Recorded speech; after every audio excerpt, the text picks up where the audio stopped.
Halo Endra, selamat pagi, selamat bergabung.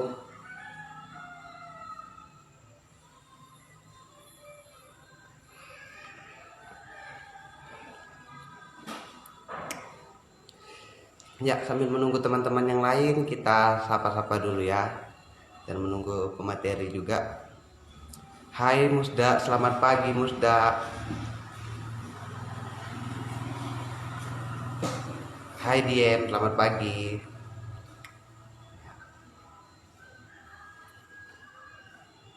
Semangat, harus semangat. Karena ini adalah sebuah program yang sangat baik. Kita harus semangat. Halo Ica. Hai, selamat pagi. Kita sambil menunggu pemateri ya teman-temannya Bapak. Ya, saya coba undang dulu Pak Herinya. Oke.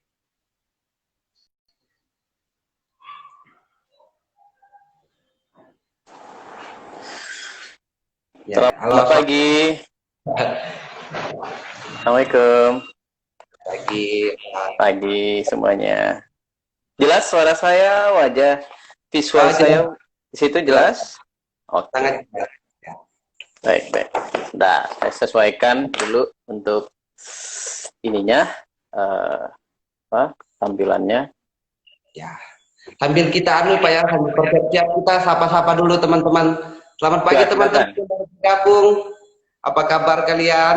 Ya, kita sambil menunggu teman-teman yang lain, kita akan mulai dalam eh, sebentar lagi kita mulai ya sambil melihat menunggu kita sapa-sapa dulu semuanya. Selamat pagi yang baru bergabung. Terima kasih. Mas Rego sehat? Sehat Pak. Sudah semangat Alhamdulillah. ini Pak. Semangat ya. Tadi ada mata kuliah nggak sebelum ini? Kenapa Pak? Oh, Ada ada mata tadi. kuliah? Ada. Ada. Apa mata Ada. kuliahnya? Mata kuliah teknik digital. Oh, oke, oke. Selamat pagi narasi slide. Wah, ini ada di luar kelas kita juga yang gabung ini Mas Iya. Rego. Pak Heri sudah mengantongi dari respon-respon siapa mana flyer terbaik mengenai kegiatan kita pagi ini. Nanti 5 menit sebelum berakhir kita akan umumkan ya. Dan situ Oh ya. ada kita ada support ini dari bengkel slide ini. Jadi bagi mereka yang terpilih, yang terbaik nantinya akan ikut di workshop online-nya bengkel slide ya tanggal 7 November. Catat itu nanti. Oke? Ya berarti Ada masih juga ada ini kandidat Pak, ya? Masih ya. ada waktu untuk di vote sebelum kita umumkan nanti berarti. Atau sudah Sudah saya tutup. Sudah sudah saya final. tutup. Sudah saya tutup pas Siapakah jam 10. ya, siapakah nanti yang akan beruntung teman-teman mungkin doanya masih bisa sampai nih kalau untuk berdoa sekarang nih ya. Ini Siapa tahu ada dua nomor yang selisihnya cuma satu suara. oh, ya, satu Nomor suara. flyer yang selisih satu suara ya. Oh, satu suara aja Pak ya. Satu Aduh, suara ketat aja. ya. Rezeki memang. Ketat sekali. Ya, kita masih Ketat. menunggu teman-teman. Selamat bergabung Sulis, Dian Sapitri. Terima kasih untuk sudah bergabung bersama kami dalam kegiatan kita pagi ini. Kita nunggu teman-teman yang lain untuk bergabung baru kita mulai. Ya. Ya. Oh, tar dulu Pak. Saya tulis dulu ya nama kegiatan kita. Saya lupa tulis tadi. Uh,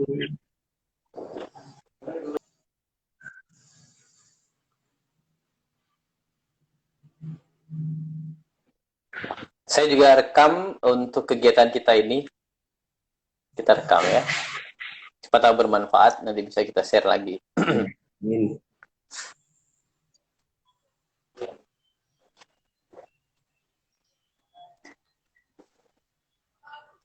Apa kabar yang lain ini? Ada pensil macet bergabung nggak? Siapa itu pensil macet Apa? bergabung?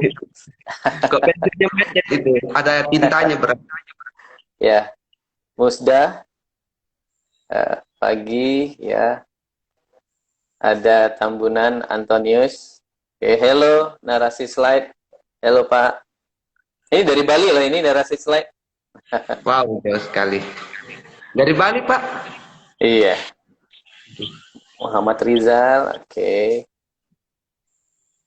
Duca Pandi 11. Ya, boleh. Ini kita buka untuk umum, untuk kegiatan kita kuliah communication skill perdana menggunakan Instagram, ya. Seperti itu. Mungkin Ini sudah teman-teman 17. bisa dibantu share juga. Teman-teman masih bisa dibantu share. Sukses, Kang. Pak. Ya, terima kasih Kak narasi slide. Sudah ada 20 orang yang bergabung. Kita tunggu kita 1 menit lagi baru mulai. Oke, ya. Selamat pagi Julpadi dari semester Mabadi ya Pak. Antusias juga bergabung. Boleh.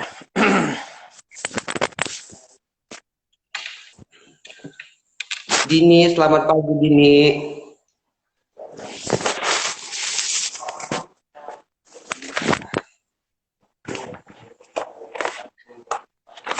Teman-teman sambil menunggu, mungkin anak-anak dari semester 3, mungkin kalau misalkan sudah punya pertanyaan untuk nanti kita sesi tanya jawab, mungkin bisa dipersiapkan ya pertanyaannya, nanti tulis aja di komen nanti saya lihat pertanyaan-pertanyaan yang mungkin sekiranya bisa dijawab nanti. Boleh. Ya. Karena kita belum mulai, kita bagaimana Pak? Apakah kita mau langsung mulai saja? Mulai saja, menurut saya, karena waktunya juga terbatas untuk di Instagram. Oke, kita mulai ya teman-teman. Selamat pagi, assalamualaikum warahmatullahi wabarakatuh. Selamat pagi dan salam sejahtera kita semua. Ya, senang sekali kita berjumpa di pembelajaran kali ini di Instagram melalui bincang-bincang kita di Instagram bersama pemateri kita yang tentunya nanti akan kita perkenalkan. Saya perkenalkan diri yang akan membawa acara, saya Reski Rego dari semester 3 yang akan memandu jalannya acara lab kita pada pagi hari ini. Nah, kita ini dalam konteks kali ini adalah kita berbicara tentang konsep. Oh, sebelumnya saya mau nanya dulu, apa kabar semua teman-teman? Masih semangat? Ya, teman-teman, apa kabar? Karena semester 3, terima kasih untuk yang join dan juga yang dari luar, terima kasih untuk waktunya. Mari kita nikmati ya wedangan materi kita pada pagi hari ini. Oke, dengan konsep kita, konsep komunikasi skill. Nah, kita itu sering berbicara tentang komunikasi, padahal komunikasi ini adalah hal dan kegiatan yang sering kita lakukan. Nah, sebelum kita membahas ke materi itu, nah kita sudah kedatangan tamu nih, pemateri yang akan memberikan pandangan secara luas tentang komunikasi skill. Beliau adalah seorang dosen, beliau adalah seorang pengampun dan pendidik yang sangat luar biasa di Sekolah Tinggi Teknologi Bontang. Saya persilakan kepada Bapak Heri Susanto untuk memperkenalkan dirinya. Untuk waktu dan tempat saya persilakan Bapak. Baik, terima kasih Mas Rego. Alhamdulillahirrahmanirrahim. Assalamualaikum warahmatullahi wabarakatuh. Selamat pagi semuanya, para mahasiswaku maupun para Instagramer ya yang ada di luar sana. Di sini sudah saya lihat tadi hadir narasi slide dan ada pensil macet juga Mas ya. Iya. Dan lain sebagainya. Semoga kegiatan kita hari ini lancar, diberkahi oleh Allah Subhanahu wa taala. Baik. Makasih semuanya sudah bisa bergabung. Konsep komunikasi. Jadi topik pagi hari ini topiknya adalah terkait dengan mata kuliah communication skill. Jadi di Stek Bontang itu ada communication skill sebagai salah satu mata kuliah pendukung. Apa itu communication skill? Konsepnya seperti apa? Sambil jalan nanti saya akan jelaskan. Ya. Konsep komunikasi sebenarnya sederhana, bahwa komunikasi itu adalah inti dari kehidupan. Ada yang mengatakan seperti itu. Kevin Hogan mengatakan komunikasi itu kunci menuju kebahagiaan, pemenuhan cinta baik untuk diri sendiri maupun untuk orang lain. Jadi kunci kebahagiaan adalah komunikasi. Orang tidak akan pernah bahagia jika tidak komunikasi. Loh, kok bisa? Benarnya apa sih yang maksud dengan komunikasi? Kevin Hogan juga mengatakan inti dari komunikasi itu cuma hanya 2, ya. Ada berupa orang yang menyampaikan, communicator, ada juga yang disebut dengan komunikan atau yang penerima pesan. Itu syaratnya terlebih dahulu. Walaupun ada satu sisi yang lain, nanti Mas Rigo dan kawan-kawan, bahwa komunikasi itu tidak harus ada lawannya. Bisa saja komunikasi sendiri. Jadi Mas Rego mengangguk-ngangguk ini, berdoa kalau pagi hari, ya. Kalau teman-teman juga sholat atau mungkin melamun, itu juga termasuk komunikasi. Padahal nggak ada lawannya. Lawannya hanya kita sendiri. Namun inti dari komunikasi ada lawannya ataupun tidak ada lawannya adalah untuk mendapatkan kunci kebahagiaan. Ya, kebahagiaan untuk diri kita, kebahagiaan juga untuk lawan bicara kita. Jadi komunikasi harus ada komunikan dan komunikator. Bahkan komunikator bisa diri sendiri sebagai komunikator. Lainnya orang main sinetron. Jadi kalau Mas Rego mungkin dari jam 8 malam sampai jam 10 nonton sinetron, ya, mungkin ada yang bilang begini, apa yang harus aku lakukan? Aku harus menemuinya sekarang juga. Dia kan disut oleh, ya, disut oleh kameramennya, artis tersebut bergumam.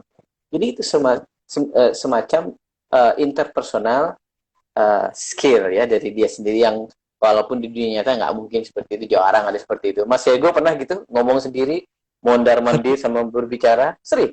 Sering sekali. Oh, sering. Itu bergumam. Jadi ada komunikator. Jadi komunikasi itu kunci kehidupan lo. Kok bisa, Pak? Nah, jadi misal begini, ada satu ada satu apa namanya kejadian ya, ada satu kejadian di dalam kehidupan kita sehari-hari kita. Sering kita salah kaprah, sering kita merasa sedih, tersinggung gara-gara ucapan satu kata saja atau gara-gara komunikasi satu saja ya. Jadi misalnya ada orang bilang begini, kamu mau kesini nggak? Jam berapa? Nantilah setelah maghrib. Ditunggulah dia jam yang ditentukan katanya setelah maghrib. Jam setengah 7 nggak datang, 7 nggak datang, jam 8 nggak datang, datangnya jam 10. Jengkel, marah, ada telepon dia nggak diangkat, seperti itu. Datangnya jam 10. Waktu datang jawab loh, benar kan? Setelah maghrib, walaupun setelah isya, intinya setelah maghrib. Namun bahasa tadi bisa menjadi hal yang tidak mengenakan karena kurang lengkap. Jadi bahasa juga harus lengkap. Harus bal, kata Agim itu bal. Ya, benar, akurat, dan lengkap. Nah, kalau tadi dikatakan bahwa syarat komunikasi itu ada komunikan, komunikator, ada tambahan 3 lagi, agar memang terjalin komunikasi yang lancar. Jadi apa nih teman-teman semua? Jadi komunikasi itu ada komunikatornya, kemudian ada pesan. Memang niat nih mau pesan sesuatu, mau nyampaikan sesuatu sama Mas Rego. Saya mau bilang sama Mas Rego, saya cinta Mas Rego. Kata si Din ya, misalnya, Din bilang gitu ya. Din dalam hatinya saya mau bilang, karena emansipasi wanita, saya mau bilang, saya cinta Mas Rego. Bilang duluan. Jadi ada niatnya. Kemudian nyampaikannya di mana? Nyampaikannya di WA. Oh, berarti ada media. Kemudian siapa yang menerima? Mas Rego yang pemilik HP tadi, WA. Kemudian Mas Rego kira-kira mau jawab apa kalau misalnya Din bilang begitu? Jawabannya Mas Rego apa? Mas Rego saya tidak tahu. Jadi akan ada feedback dari Rego. Ada feedback ataupun tidak ada feedback. Intinya feedbacknya bisa 0, feedbacknya bisa 1, maka akan muncul 5. Jadi komunikasi berarti apa? Syaratnya ada komunikator. Ada apa lagi? Ada pesan yang mau disampaikan. Kemudian ada medianya. Ada alatnya, medianya. Keempat, ada apa? Komunikatornya. Ada komunikan, ada yang menerima. Selanjutnya setelah diterima, diberi feedback. Maka terjalinlah proses komunikasi sedemikian rupa. Jadi konsep komunikasi ini tadi Pak Heri sampaikan, ini tujuannya adalah menentukan dan menemukan kebahagiaan. Kalau orang bisa menyelaraskan antara yang dimaksud oleh si komunikator dengan yang menerima, Pak Heri nyampaikan ini, disampaikan ke Mas Rego menerima, tandanya feedbacknya Mas Rego mungkin dia tidak berbicara, tapi cukup menganggukkan. Kalau di Instagram mungkin pakai lope-lope ya. Lope-lope panjang gitu. Oke, good. Ya, seperti itu. Ya, gimana Mas? kalau kita berbicara tadi kan seputar komunikasi itu kan panjang, tapi kenapa itu Pak kita harus komunikasi itu harus ada konsepnya, padahal kan kalau kita berbicara komunikasi ya berbicara sesuai dengan apa yang kita mau bicarakan, karena kan komunikasi kita sehari-hari selalu melakukan, lalu mengapa harus menggunakan lagi yang namanya konsep? Baik, baik. Bagus sekali pertanyaannya. Benar. Mengapa harus menggunakan konsep? Agar pertama sesuai dengan tujuan. Agar sesuai dengan tujuan. Tujuan tadi ingin bahagia kan? Ada orang berbicara itu tanpa berpikir. Karena memang sejatinya berbicara itu lebih cepat dibandingkan berpikir. Maka seringkali orang tersinggung karena bicaranya tidak dipikir. Atau kadang-kadang ada memang bukan dipikir karena latah. Gitu. Ada barang pecah. Ya barang pecah di depannya teman-teman ini. Kemudian di antara kita karena latah, dia ngomong duluan, nggak dipikir. Bahkan bisa berupa kata-kata yang negatif yang muncul di sana. Jadi kata-kata negatif tersebutlah, itu di luar komunikasi yang ideal pastinya. Tapi untuk komunikasi yang normal, memang harus di konsep. Contoh ini, komunikasi. Karena sebagai makhluk sosial ya, kita selalu berhubungan dengan orang lain agar orang lain itu paham dengan kita. Jadi apa yang kita sampaikan agar sama dengan dia. Maka ada satu hal, katakanlah komunikasi itu sebening kristal. Wah, kalau sebening kristal berarti gimana? Tidak ada kebohongan di sana, adanya adalah kejujuran. Jadi kejujuran bersamaan dengan kebaikan. Jadi kindness together with honesty, gitu. Jadi ada kejujuran, ada kebaikan. Maka tujuan tadi akan tercapai. Bagi anak bayi bisa kan komunikasi, tapi dia belum memahami konsep. Dia mengatakan apa misalnya umur 1 minggu, 2 minggu kalau komunikasi dengan mamanya, dengan orang sekitarnya. Kalau dia lapar biasanya apa? Nangis. Iya. Ya. Kalau dia rewel berarti ngantuk. Mungkin begitu, minta dinenenin ibunya, minta digendong. Konsep yang kita maksud adalah di luar itu, bagi mereka yang sudah menggunakan komunikasi untuk menuju ke kebahagiaan. Biasanya untuk pendidik, biasanya untuk pebisnis. Sekarang nih, pebisnis. Dia ingin berkomunikasi dengan kliennya. Pakai ilmu nggak? Pakai. Ilmunya apa? Yang sopan, tutur katanya. Komunikasi persuasif. Jadi kalau ingin dia menjual sesuatu menggunakan Instagram, pakai ilmu tidak? Pakai. Ilmu itulah yang dimaksud dengan konsep. Jadi konsep berkomunikasi bisa melebar, bisa meluas di segala sektor ilmu pengetahuan. Nah, seperti itu, Mas. Oke, silakan. Lanjutkan, Mas. Ada pertanyaan? Kalau misalnya sebelum kita menuju konsep komunikasi itu kita harus berpikir dulu sebelum kita mengatakan sesuatu kepada orang, apakah nanti ketika kita berbicara ini dampaknya ke orang itu seperti apa, diterima dengan baik atau tidak, gitu Pak ya. Sejatinya begitu. Sejatinya seperti itu. Bahkan dalam berdebat pun ada ilmunya. Ilmunya dalam berdebat itu intinya apa? Mendengar. Ya. Jadi kalau ada debat, kita dengarkan apa yang dikatakan. Bahkan Pak Heri kemarin membuat status di Instagram, gitu kan? Apa statusnya di Instagram? Mendengar. Jika Anda berbicara, berarti Anda tidak mendengar. Karena kita fokus hanya berbicara. Jadi apa yang dilakukan lawan bicara kita? Jangan ikut berbicara. Mas Rego berbicara, saya berbicara, apakah Mas Rego mendengar perkataan saya kalau Mas Rego juga berbicara? Tidak. Jadi harus ada yang mengalah di situ. Ada yang berbicara, ada yang mendengar. Ada 2 orang sahabat ini ya. Ada 2 orang sahabat lagi jalan di pinggir jalan. Bertemu sudah lama, bertemu di situ, ngobrol dia menceritakan mengenai apa yang terjadi selama 5 tahun tidak bertemu. Kemudian sahabat yang satunya itu bilang begini, stop, sebentar. Kayaknya ada yang berteriak, ini minta tolong. Apa yang dilakukan sahabat yang satu ini? Dia itu duduk, menjongkok begitu, kemudian membuka batu yang ada di bawahnya, dia temukan jangkrik. Ini loh jangkrik ini, minta tolong sama saya. Itu anekdot ya. Maksudnya apa? Pada saat sahabatnya ini bercerita mengenai 5 tahun apa yang terjadi dengan diri dia tuh tidak melihat kondisi sahabat satunya sedang apa? Uang recehannya dia tuh jatuh. Ya, penting jatuh, kemudian dia duduk, kemudian diambil uangnya, kemudian dilihatlah ada jangkrik di situ. Namun sahabat yang satunya, dia asik saja ngomong, berbicara. Oke, jadi dia tidak melihat situasi sekitarnya. Jadi pendengarannya lah yang kurang untuk minta untuk juga memperhatikan lawan bicara yang lain. Itu, Mas. Oke. Pak, kan dalam sebuah komunikasi itu kita nggak mungkin langsung berbicara kayak pasti butuh yang namanya sebuah proses. Nah, dalam sebuah komunikasi itu proses apa sih yang harus kita pahami sebelum kita berkomunikasi? Proses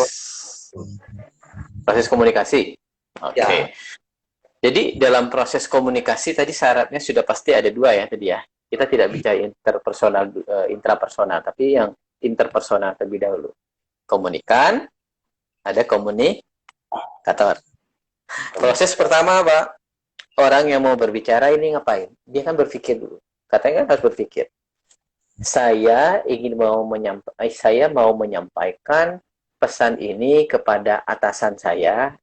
Isinya, Bapak, bisakah besok datang jam 8 pagi menghadiri rapat? Itu yang ada di benaknya. Berarti ada pesan ya. Pesan itu disampaikan, tes. Berarti pesan tadi disampaikan. Disampaikan menggunakan media apa? Menggunakan media, terserah, bebas. Dia mungkin telepon, mungkin texting, teks, mungkin bertemu langsung, berbicara langsung. Ya. Kemudian, media itu tersampaikan, diterimalah oleh komunikator. Sekarang, komunikator itu menerimanya utuh atau tidak pesan tadi? Karena bisa saja pada waktu dia kirim by phone, ada sinyal yang buruk di sana. Pak, datang nggak kedengeran, jangan jam 8. Tepatnya hilang, tapi dengarnya lebih. Nah, misal ada yang hilang, terpotong-potong. Ada pesan, terkirim, sekarang yang diterima oleh komunikan. Komunikan menerima tersebut, kemudian apa yang dilakukan? Dia melanjutkan dengan membalasnya. Membalas apa yang diterima oleh Pak siapa? Bosnya tadi. Setelah diterima oleh bosnya, dikirimkan kembali sebagai feedback. Apakah harapan yang dikirimkan dengan diterima sama? Bisa sama, bisa tidak. Namun yang jelas, prosesnya adalah dari komunikator, menyampaikan pesan, harapan pesannya diterima A, mudah-mudahan feedbacknya juga sama A. Disampaikan melalui media diterima oleh komunikator, kemudian setelah komunikator, maka setelah itu apa? Setelah itu dibalas. Mudah-mudahan medianya nggak rusak, sinyalnya nggak rusak, feedbacknya akan sampai dengan selamat kepada komunikator. Jadi untuk prosesnya seperti itu, Mas, antara komunikan dan komunikator. Itu, Mas Rego. Ya, selamat datang Mas Aditya, dari Kang Aditya nih, dari Semarang. Wow, jauh sekali. Halo Semarang, yang dari Bontang.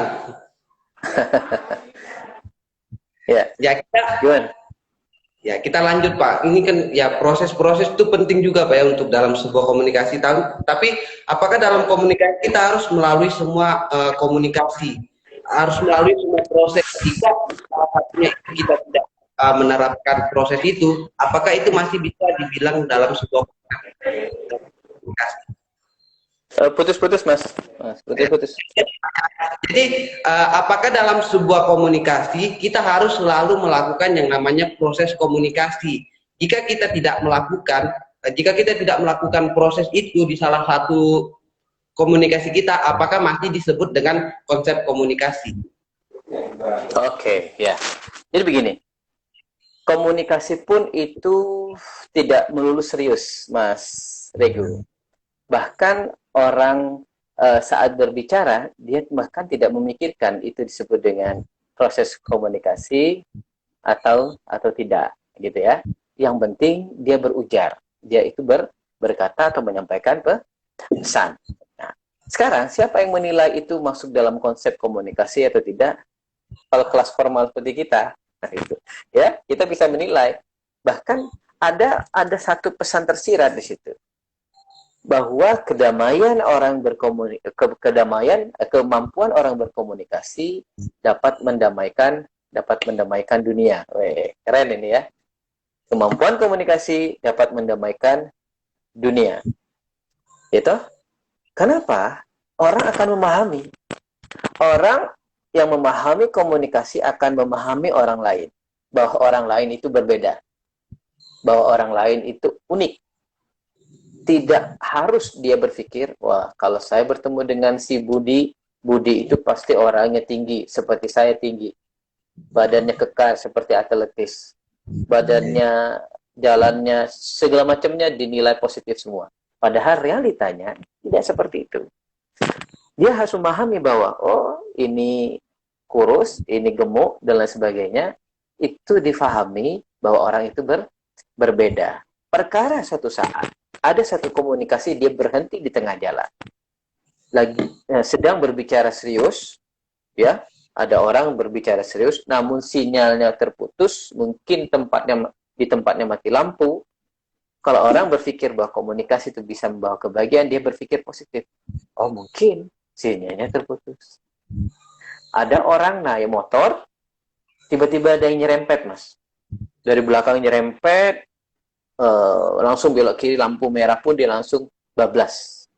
Kalau orang berpikir tidak hati-hati, dia mengatakan, wah mohon maaf saya katakan kasar di sini, wah kurang ajar, dia tidak sopan sekali, nggak tahu aturan dan lain sebagainya, bahasa yang muncul dalam benaknya dia atau sempat sekali diucapkan. Namun bisa saja kalau kita berpikir mungkin istrinya yang dibonceng itu mau melahirkan. Kita, oh mungkin dia buru-buru karena ada hal yang urgent. Mudah-mudahan selamat deh.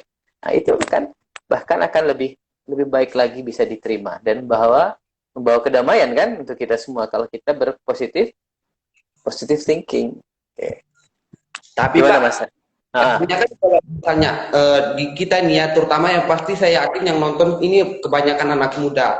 Kadang hal-hal seperti itu, anak-anak muda itu kadang berbicaranya lebih kasar gitu dibanding dengan untuk berpikir bahwa saya harus menggunakan tutur kata yang bijak.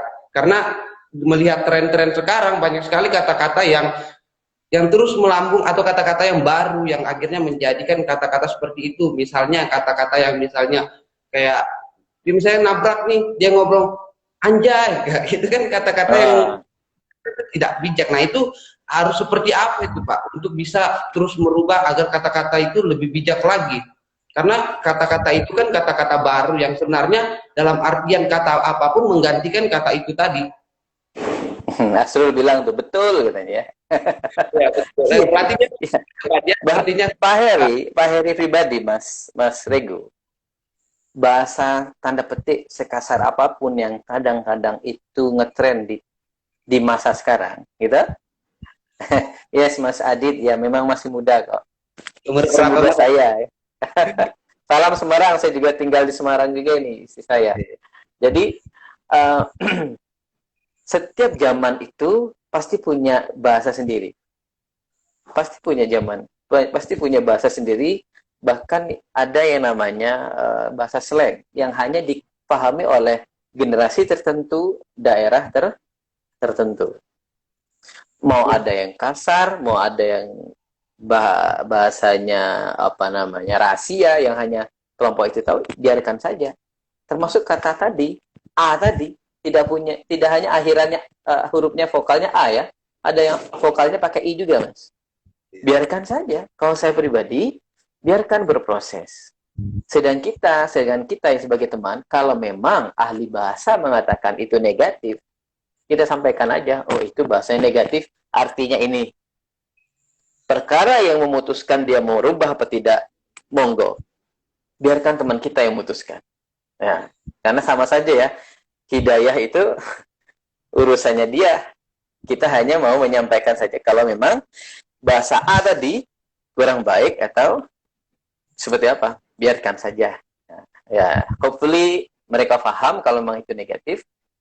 Karena kan yang sempat viral sampai 150 juta penontonnya itu ya, satu kata tadi yang viral di Instagram itu pun dia kadang bisa aja dia nggak paham sebenarnya dari makna atau salah memahami. Yang diambil sang sekerta kata yang positif, satu ahli bahasa mengatakan negatif. Nah, jadi untuk sementara ini let it be, saya begitu, Mas. Thank you. Ya. Tapi Pak, jadi berarti kayak kata-kata baru ini apakah akan mempengaruhi dari konsep dari bahasa yang benar itu sendiri Pak, atau konsep dari sebuah komunikasi? Nah, sekarang tujuannya ke siapa dan di mana bahasa kata tadi akan dipakai. Ada bahasa slang yang tidak pas dipakai di dalam perkuliahan, di dalam gedung-gedung DPR. Tidak mungkin nanti Ibu Puan mengatakan kata itu ke rekan-rekan anggota DPR RI di sana. Tidak mungkin. Ya, mungkin saja orang anak-anak muda berbicara hal tersebut di keseharian, tapi dia akan membatasi diri bahwa kata ini tidak pantas kalau saya sampaikan di forum formal seperti ini. Okay. Makanya tadi saya katakan berpikir sebelum berbicara. Halo? Nah. Putus. Halo Pak. Ya, halo. Sudah? Ya. Maka sebagai anak muda terkait dengan bahasa tadi, dia harus bisa menempatkan penggunaan bahasa dan bisa menahan diri. Tidak semua bahasa yang dia pahami, baik dia yang negatif tadi, ditumpahkan di tempat-tempat yang tidak semestinya. Seperti itu, ya kan? Tapi nyatanya ya Pak, tapi kenyataannya semua itu tidak berlaku Pak. Karena kita melihat aksi demo tetap saja dengan beraninya anak-anak muda itu mengkritik dengan kata-kata yang sangat pedas. Jadi dalam artian bahwa konsep bahasa ini memang masih banyak yang belum dipahami oleh anak-anak muda. Nah, itu yang sebenarnya sebagai kaum muda juga ini membantu teman-teman kita untuk mensosialisasikan bahwa berbahasa itu tidak sekedar mengucapkan kata-kata, tapi ada hal-hal yang harus diperhatikan dalam kita berbicara. Begitu Pak ya, karena memang saya melihat kayak kemarin dari aksi demo kita seberapa kasar sih kata-kata yang keluar dan sampai membuat video-video yang viral dengan bahan-bahan yang sangat menyudutkan satu pihak, seperti itu Pak. Ya, sekarang kita tidak bisa merubah banyak orang, termasuk orang lain. Setidaknya Mas Rego, di kelas kita, kelas Instagram kita ini, dengan adanya 42 yang ikut menonton, mudah-mudahan 42 orang ini atau viewer ini yang bisa menjaga dirinya sendiri. Setidaknya itu dulu. Karena itulah bahayanya massa. Saya pernah ikut demo tahun 98, sehingga di situ muncul nggak cuma 1.000 orang yang turun, ribuan orang di Malang ya turun dengan segala macam aksinya. Ada yang lempar batu, ada yang merobohkan pagar, ada yang berkata-kata atau ada yang bertahan. Saya yakin di sekelompok ribuan orang tadi bahwa mereka itulah yang berpikir, saya itu bagian yang mana? Bagian yang merobohkan pagar, bagian yang menginspirasi dengan baik, atau yang mana? Tapi satu hal yang jadi kunci dari demo itu, mereka berbuat sesuatu. Satu. Kemudian perkara positif, negatifnya itu masalah berikutnya. Nah, masalah berikutnya tadi kenapa? Karena menahan dirilah itu yang paling penting. Musuh kita yang paling besar itu adalah menahan diri. Kita dapat ilmu nih, communication skill nih. Pada saat sudah ngumpul dengan massa, hilang tuh Mas ilmu itu bisa. Karena kekuatan menahan diri kita mungkin tidak sekuat yang sudah paham. Sudah bertahun-tahun. Sama ini, kita ngomong bahasa Inggris nih.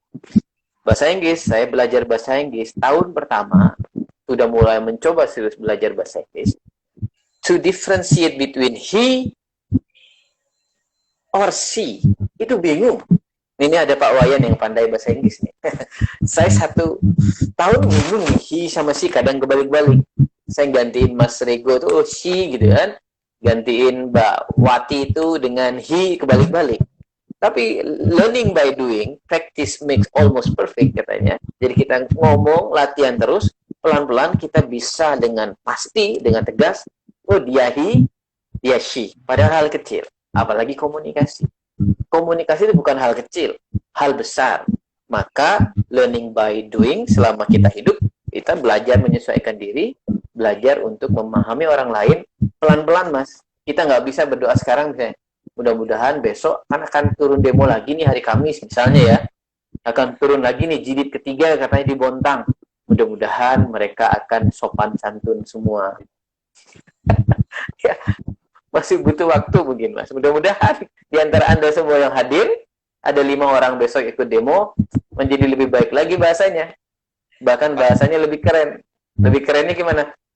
Saya akan langsung saja deh, langsung masuk ke depan, merangsek ke depan, tapi jadi negosiatornya aja. Nah gitu. Ya katanya paling keren mahasiswa STITEK nih kalau demo di Bontang ini yang didengar adalah mahasiswa STITEK dibandingkan kampus lain. Mungkin ya katanya ya. Oke. Ya. Gitu Mas. Ya, itu dari teman-teman yang sering ikut ke demo itu bisa jadi masukan nih. Kalau misalnya kalian demo itu apa? Kalian tuh di lapangan mau jadi apa? Apakah hanya mau menjadi perusak, jadi negosiator, atau hanya pendengar yang baik? Itu tergantung teman-teman. Mungkin setelah melihat ini, teman-teman bisa menyimpulkan diri sendiri. Oke, berbicara seputar ketika kita berbicara di depan nih Pak, pasti ada yang namanya secara umum itu grogi itu pasti. Itu siapapun pasti. Nah, itu hal yang umum. Tapi apakah dalam konsep komunikasi, apakah ada halangan-halangan lain yang menghalang dari ketika kita berkomunikasi selain dari itu sudah hal yang umum, wajar, apapun pasti. Tapi apakah ada lain yang lain daripada grogi itu, Pak? Iya. Got it. Paham. Oke. Jadi ada satu buku menarik, judulnya Book of List. Di situ, Book of List itu ada 10 survei, Mas. 10 survei di Amerika Serikat, hal apa yang paling ditakutkan oleh warga Amerika, di mana kebiasaannya warga Amerika di awal tahun 90-an itu katanya 80.000 per hari mereka presentasi di muka umum, dari anak SD sampai perguruan tinggi. Jadi merupakan hal yang lumrah untuk mereka untuk berbicara di depan umum. Namun, dari survei itu mengejutkan. Yang paling menakutkan adalah talk in public. Berbicara atau speak in public ya. Public speaking. Jadi itu yang paling menakutkan di antara 10 survei. Lebih mengalahkan takut ketinggian, takut memegang cicak, takut digigit anjing, bahkan takut mati. Mereka rankingnya masih di bawahnya. Lebih takut lagi apa? Ngomong di depan atau di muka umum, alias grogi. Itulah perbedaan antara talk dan speak. Apa bedanya Mas? Kalau dalam bahasa Inggris ada talk, ada speak. Kalau baby itu pasnya kalau ada gabungan dua kata benda sama kata kerja, baby talk atau baby speak, Mas, yang benar.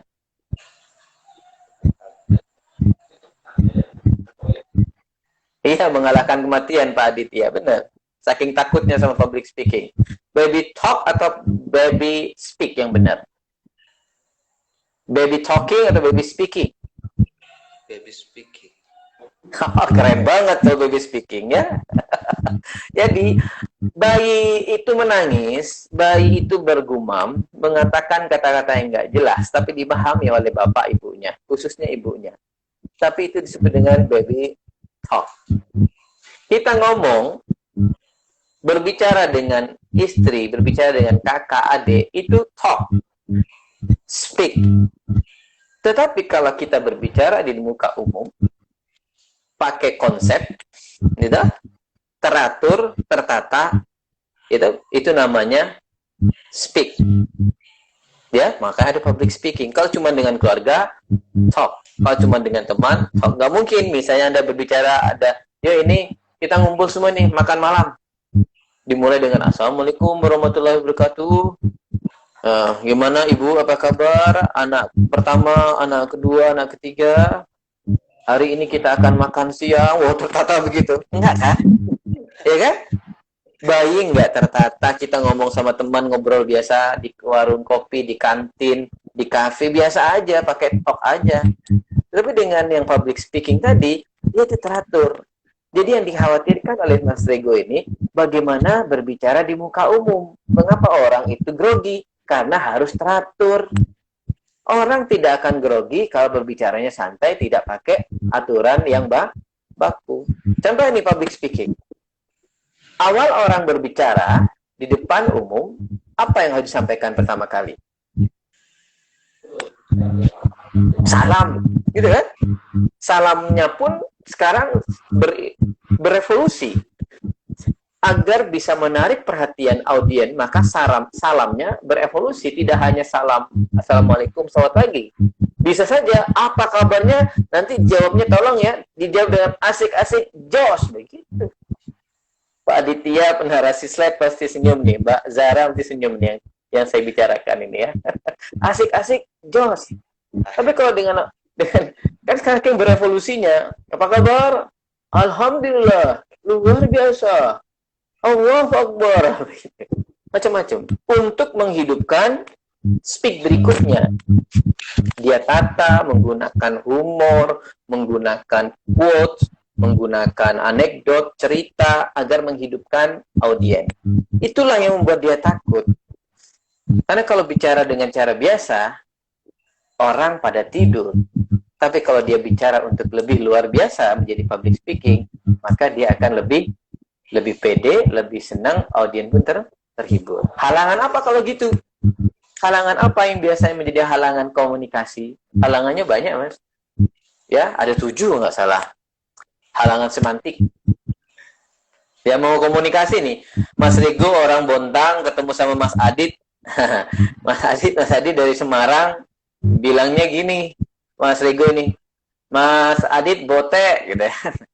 Mas Aditnya tersinggung nih, siapa yang bokek katanya. Padahal bilang bote, dibilang bokek. Berarti bahasa ini halangan linguistik atau halangan sinyal. Bisa. Kalau halangan linguistik, orang Jawa sama orang Sunda, dia di kamar mandi nih ya, lagi di kamar mandi nih. Yang orang Jawa di luar, yang orang Jawa di dalam, yang orang Sunda di luar. Orang Sunda bilang begini, atos mas, katanya. Ini lagi duduk ini di kamar mandi. Orang Sundanya nanya, atos mas, dijawab sama orang Jawa. Atos, saya nih lagi sakit perut kok dibilang atos. Padahal orang Sunda tadi bilang atos itu maksudnya apa? Sudahkah? Sudah belum? Karena salah persepsi, salah bahasa, perbedaan bahasa linguistik tadi, salah persepsi. Jadi kacau deh. Maksudnya nggak sesuai. Perbedaan fisik. Saya lagi berbicara dengan Pak Wayan. Bicara dengan Pak Wayan sering garuk-garuk hidung ini. Konsepnya kalau orang sering garuk-garuk hidung, berpikir apa? Wah, ini bohong yang diomongin ini. Karena saya dapat ilmunya nih, bohong orang ini sering garuk-garuk hidung ini. Gitu kan? Bahkan ditutupi hidungnya nih. Gitu. Iya. Pak Adit pernah ke Bontang Kuala ini. Kalau Bontang Kuala nanti sama Mas Rego di traktir Bawi Gamis ya. Sama saya Mas Rego ya. So, ada kabar kurang mengenakan nih. Bontang Kuala, Mas Adit. Kebakaran tadi malam. Mudah-mudahan tidak ada korban ya. Tadi malam jam berapa tuh Mas? Jam 8 ya. 7 jam 8 malam. Hampir semuanya terbakar di paling ujung, bagian ujung. Bontang Kuala. Okay. I'm sorry to hear that. Oke. Silakan lanjutkan. Ini sampai jam berapa ya? Instagram ini ya? Bentar lagi Pak, kita ada sekitar 15 menitan lagi. Oke, lanjut. Tapi Pak, dari keunikan bahasa itu sebenarnya kita sebagai orang Indonesia itu harus bangga dengan bahasa kita yang sangat unik.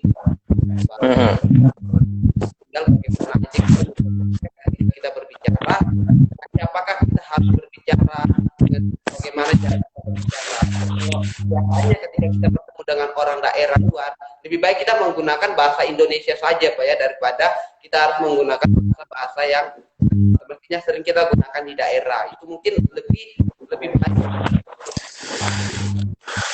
Ya betul Mas. Jadi seperti itu.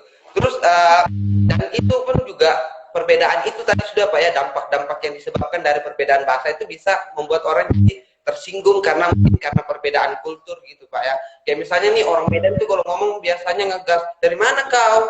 Sudah makan? Kalau orang Jawa itu lebih gitu.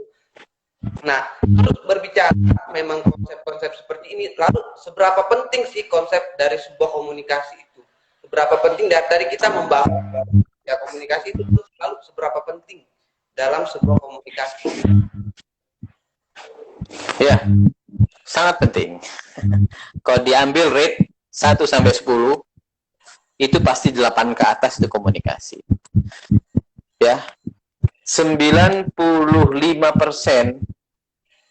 keberhasilan bisnis itu adalah komunikasi, Mas. 70% keberhasilan orang bisa bekerja dengan damai di satu perusahaan itu adalah komunikasi. 30%-nya apa, Pak? 30%-nya adalah kompetensi. Mas Rego diterima di Pupuk Kaltim untuk melamar di sana di tahapan pertama. 20% saja yang dipakai gara-gara kompetensinya. 70-80% karena soft skill-nya Mas Rego. Salah satu soft skill itu adalah komunikasi. Tiket untuk bisa masuk ke perusahaan itu adalah kompetensi kita berupa hard skill. Ini kita bahas minggu lalu.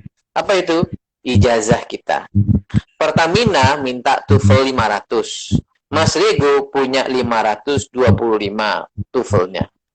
Langsung diterima di Pertamina. Terima apa ya? Terima berkas. Jangan telepon orang tua dulu.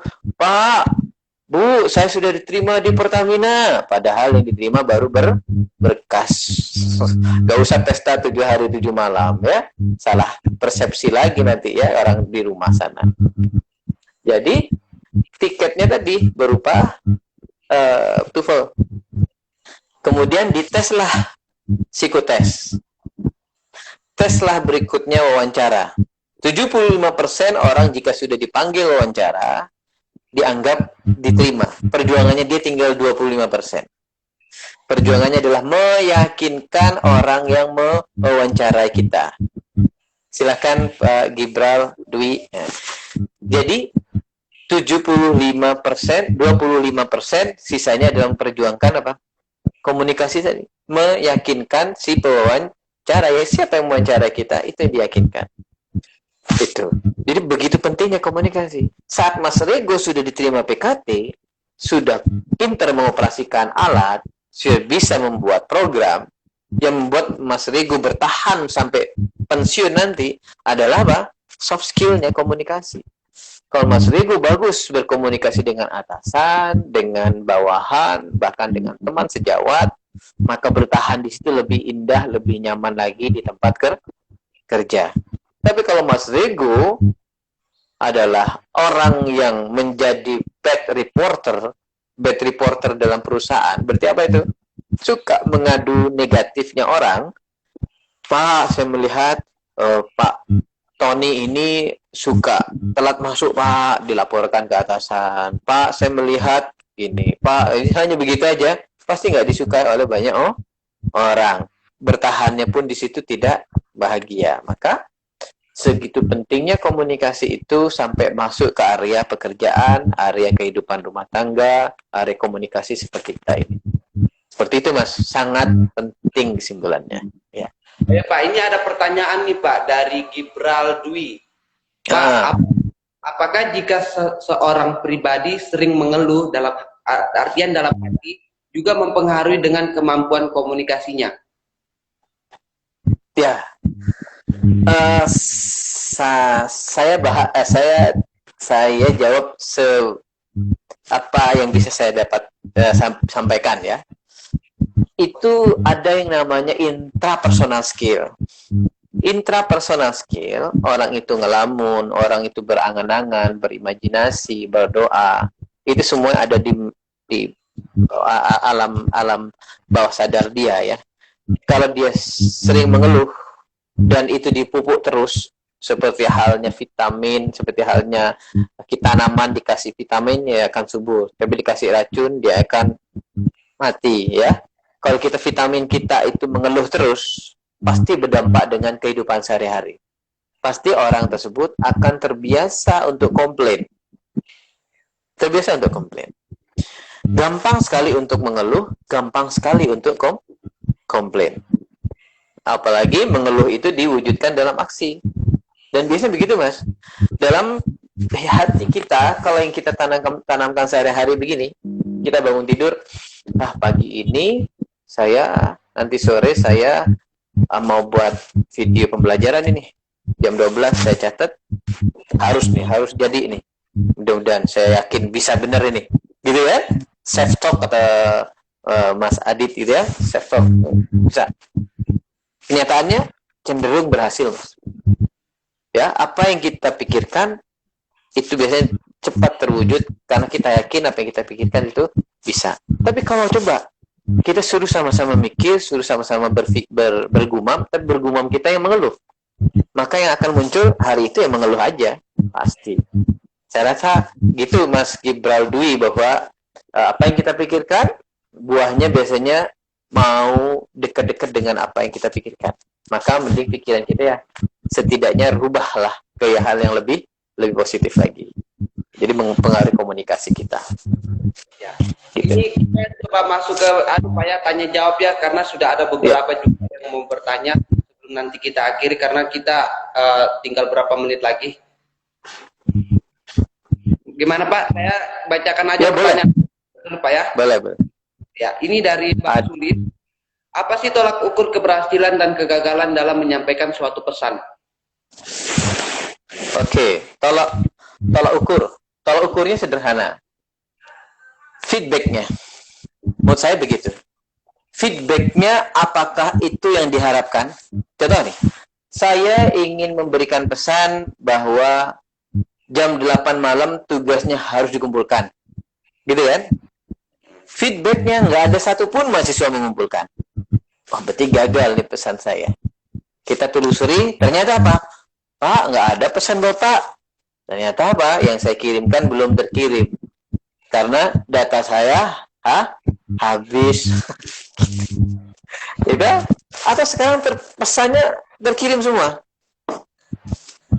Yang disampaikan 100, yang mengumpulkan 98 orang. Kita anggap itu berhasil karena 98 orang. Duanya kenapa? Apakah dia tidak mengumpulkan? Mengumpulkan Pak, tapi harusnya jam 8 terakhir, dia mengumpulkan jam 9. Sistem sudah menutup, nggak bisa dia masuk.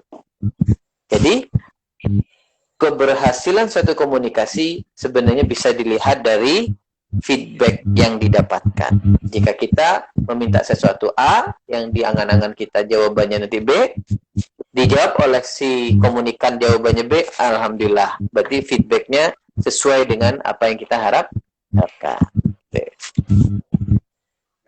Ini ada lagi pertanyaan dari Mbak Dien. Komunikasi apa perbedaan antara komunikasi verbal dan komunikasi verbal? Verbal dan non verbal. Ini sebenarnya nanti ada bahasan sendiri nanti, tapi oke aja, bagus ya. Seperti sekarang ini kira-kira verbal atau non verbal, Mas Rego? Kita berbicara via Instagram ini verbal atau non verbal? Non verbal. Verbal Pak, karena non verbal itu seperti yang verbal itu perkataan, bisa ya, tulisan, kemudian ya video semacam ini nih, yang muncul visualnya ini adalah verbal, gitu ya. Kalau non verbal itu, coba Mas Rego lihat saya. Kira-kira kalau Mas Rigo asumsikan saya lagi apa ini?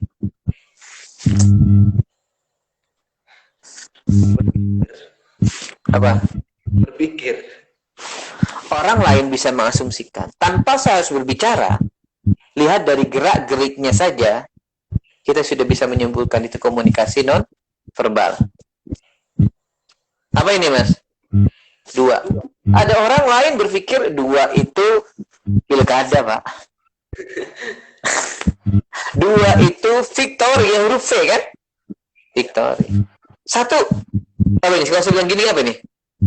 1. Ada lagi yang lain, makna yang lain, Mas Dadin? Stop. Stop. Awas. Awas ya. Tuhan. Nunjuk. Tuhan. Gitu kan? Macam-macam. Jadi, jangan heran kalau misalnya suatu kelas di kampus ataupun di sekolah, gurunya belum datang secara fisik, baru terlihat kopiahnya di jendela yang sedang bergerak, sudah pada diem. Hei, Pak Sarkawi datang, gitu kan?